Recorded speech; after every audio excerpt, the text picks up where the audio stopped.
everyone. Today we have a great pleasure of hosting Mr. Nishant Krishna, who is the founder of Visiminds Technologies. Back from his BCA days to running a tech company like Visiminds Technologies, his journey is nothing short of inspiring. Today we would talk and dive into topics like entrepreneurship, data structures and the future of AI. So let's start an insightful conversation with Mr. Krishna. Good morning, sir. So can you share your insight and your journey of being a BCA student and then becoming an entrepreneur and starting your own company? Sure. Thanks a lot for this opportunity, Arya. So I did my BCA as second batch, I think, of this institute, which was 1997-2000. And after I finished my BCA, and one of the things which I was very grateful to this institute is that we got a lot of opportunities in terms of doing a lot of practicals. We were taught by the best faculties during that time, like Professor Max sir, Professor Ganesh sir, and we had a very good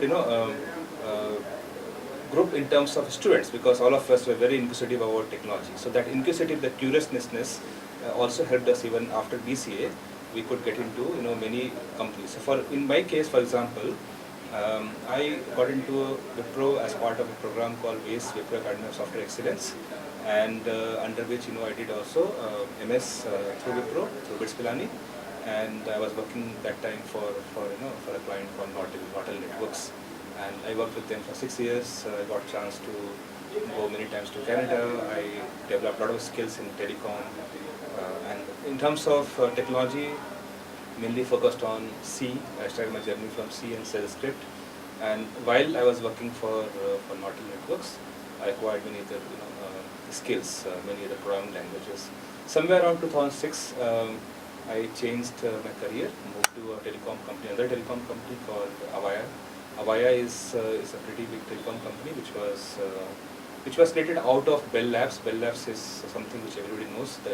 The Graham Bell, who is the inventor of telephone, he was from Bell Labs, and Bell Labs is one of the companies who is responsible for thousands of innovations in telecom. Now, Avaya was working on IP telephony and VoIP and IP telephony, and I joined their management applications, which manages the entire networks of Avaya devices and other devices. And pretty exciting stuff. 2006, I joined in Pune. I worked in Pune for around 8-9 years, around to 2014.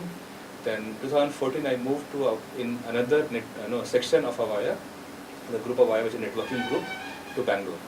And there I worked for almost 3+ years, and then we got acquired. The part of the networking part got acquired by another company called Extreme Networks, which is also a networking company. And that's how I got into Extreme Networks, where I was doing again some very interesting work around AI, security, cyber security, and many other things.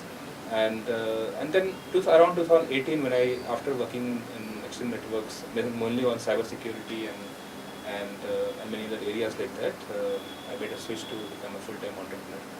2018 is when, and then that's the exciting journey started. So I've tried many things in terms of what works, what does not work. That's a normal journey of an entrepreneur. And during that time, one of my friends and I founded a company, Tech Machine Labs, which is a product-based company, and we did a lot of work on that. We had our success and failures, and last year, and since I was in cyber security for 15+ years, on and off as part of my previous companies, I thought that this is the time, and cyber security is becoming very, very important. It's like insurance. So no matter what you do, you need cyber security to keep yourself safe, your company safe, your digital assets safe. So I thought that why not to start a company, especially in terms of consulting. So right now I'm focused on cyber security and cyber forensics consulting, which is what we are doing in Visiminds Technologies, which is founded out of Bangalore. So yeah, that's about my journey from BCA till today. We are very proud and grateful to have you as a distinguishing alumnus of our institution. Thank you, sir.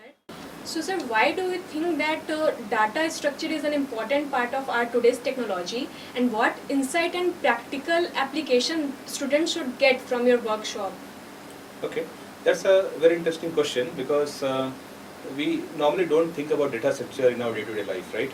Data structure is something everybody studies in their college, maybe as part of their computer science, BCA, MC, or any other courses, and they just forget about that, or not even forget about. They don't use it anymore because you don't see data structure in your as part of your user interface.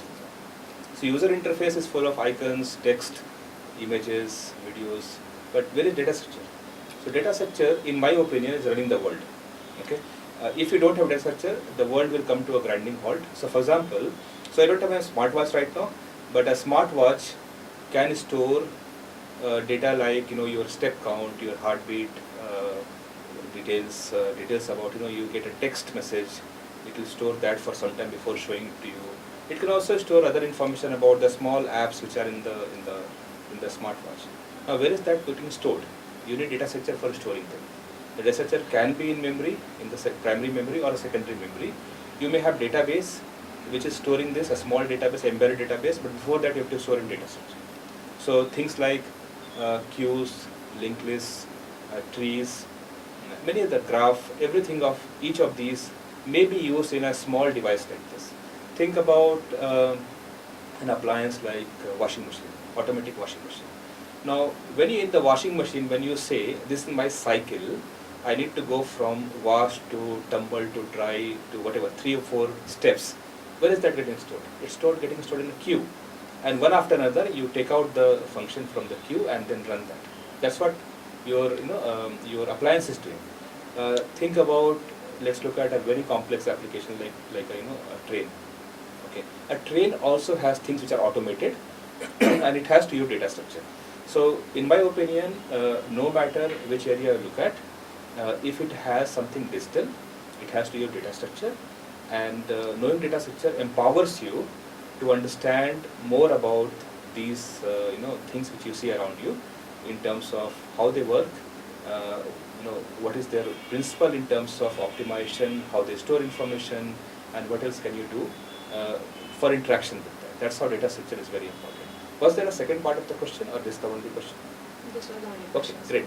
So I hope that I was able to answer this question, because data structure is absolutely important, because and then of course another part of this is as the students from this institute, if you go for a job interview, then you will be asked question data structure. So knowing data structure in terms of depth can really help you amuse and inspire other people around you, and then can also help get better jobs, because you should be able to impress the interviewers, because you know more than just how to create data structure and parse it and store information, retrieve information. Then you can talk about how it is used in real life. That's it. As someone who is deeply involved in technologies and entrepreneurship, what are your opinions about the current landscape and the future of AI in the context of business? Okay, so it's a very relevant question, Arya, because AI is everywhere. AI is become very pervasive. At the same time, we can't think today's world without AI. Every day, each of us are using AI in different applications. I have been telling to my PGDM students that even though this may look like a new subject to you, but AI is everywhere. So you every day use AI to find the shortest path. AI you use to book tickets for train, for flight. Use AI to find out who is near you. You use AI to change the filter of your photos, filter of your face, and so on. I know all of you are using all these things all the time. So AI is everywhere, and then without AI, absolutely, our world will be a little bit, less exciting. So now, so of course, AI as an individual, we are using these applications as an individual. But if you look at businesses, so businesses are also using AI to solve their day-to-day problems. For example, if you want to, do a company-wide search of all the documents, you need AI. If you want to generate reports, if you want to generate market prediction, if you want to generate sales prediction based on sales data, if you want to, do many things like hiring and so on, AI is everywhere. That's the second part. A third part is there are businesses who are using AI to create applications to make money out of it, to monetize it, so everybody else can use those applications. and then they can use it on a subscription or through as a product. So you know all those people who are around there. You know, everybody whose services we are using, they are using AI to generate money for the business. That's about around business. So is there a follow-up question on that? Yes, sir. What are your opinions about the future of AI in the context of society? Okay. So of course, so while AI is being used for monetizing various things in terms of creating new businesses, creating new opportunity for people, but at the same time, there's another aspect of AI is for good for society. So AI is being used to find out who are in need of help, who are beneficiaries, and provide this information to the people. AI is used by many non-profits to create very interesting applications which will actually help society. So they are not really making a lot of money on that, but they are helping society, and that's where it's a win-win situation for everybody. In fact, there are many companies who actually give away their APIs and other technologies for such NGOs who create interesting applications for society. So you can think of many applications like that. We can go and search for applications like that. But you, as a in a nutshell, AI is everywhere. AI is helping businesses. AI is helping society, and I don't think we can think about a better world if AI is removed from here in the future. Because future, it will become even more ingrained into our fabric of society and what we are doing. What do you believe how educational institution can help in preparing students or individuals for an AI-driven future? So in my what I think is institution, the AI is a very complex area, and while as an end user you can use AI in various ways, but if you want to make a career in AI, right? So you need to understand the foundational technologies. So what are the foundational technologies and foundational knowledge?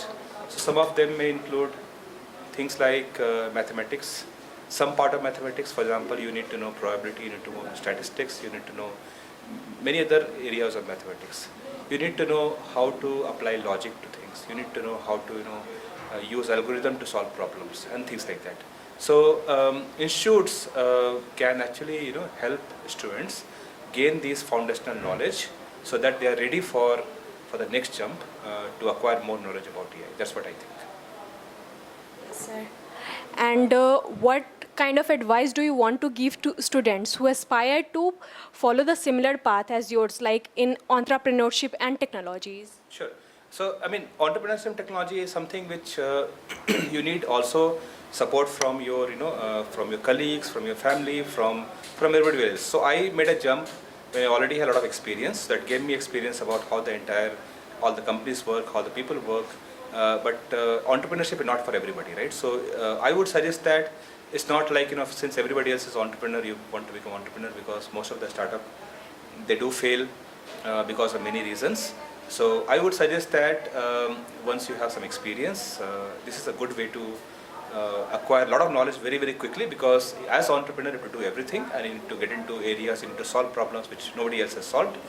And if you're coming back to the AI part, so there are a lot of opportunities for people to create new product using AI, because again AI has application everywhere.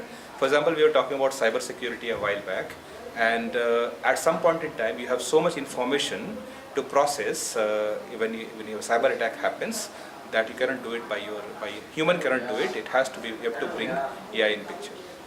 So as we can see, a book that is Python for cyber security, which is written by you only. So can you say something about this book and explain us more? Absolutely.